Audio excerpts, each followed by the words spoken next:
I'm Amy Cherry. A manhunt is underway in Palm Coast after a deputy comes under gunfire. It happened just before 4 o'clock Monday on the unit block of London Drive. The sheriff's office says the deputy came under fire from a passing vehicle being driven by Philip Hare. Deputies say Hare then wrecked his car and carjacked a victim at gunpoint at Old Kings Road and US 1. He fled in a dark blue Ford Fiesta. Hare, who's taken a bullet to the abdomen in the past, is considered armed and dangerous. He's been arrested on charges of assault and in connection with a shooting spree in Palm Coast in 2016. This portion of WNZF Local News, a service of the Daytona Beach International Airport. Fly to the Big Apple in a New York minute on JetBlue from the Daytona Beach International Airport.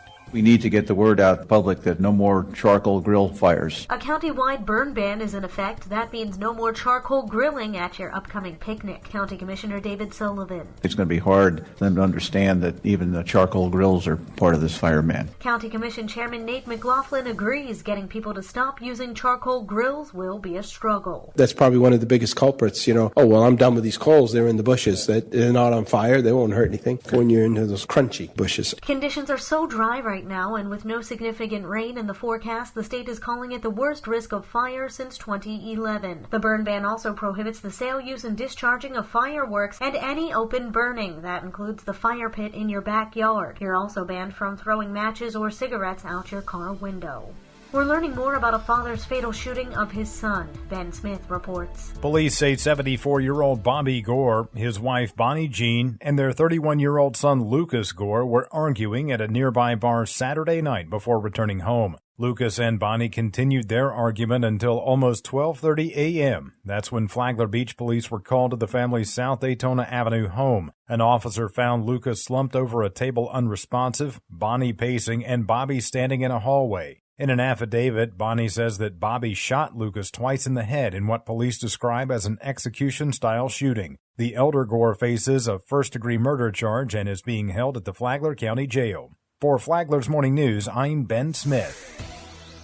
Flagler County is in sticker shock when it comes to restoring the dunes badly damaged by Hurricane Matthew. Bids for 2 dune restoration projects in Flagler County came in nearly twice the county's budgeted amount. Flagler County Commission Chairman Nate McLaughlin attributed the high bids to the cost of trucking sand onto the beaches. This is Flagler County Administrator Craig Coffey. We are in the process of rejecting all bids. We plan to re-advertise. We're working 3 different strategies to try and bring the project back closer to budget or in budget. The 3 strategies is develop a local sand source, and we'll know this week whether that's a possibility or not as far as the quality of the sand. Otherwise, if we can't do that, we're more likely going to not be able to rebid it as is and go to offshore sources. The second issue we're trying to do besides the local sand source is we're trying to remove uncertainty. And that's the sea turtle permitting, that's the final permits for the dune restoration itself. And then the other thing we're going to do is just find out if there were other restrictions or issues that caused the bids to be higher. Rich Carroll, WNZF Local News. And now you're up to date on Flagler's Morning News. I'm Amy Cherry.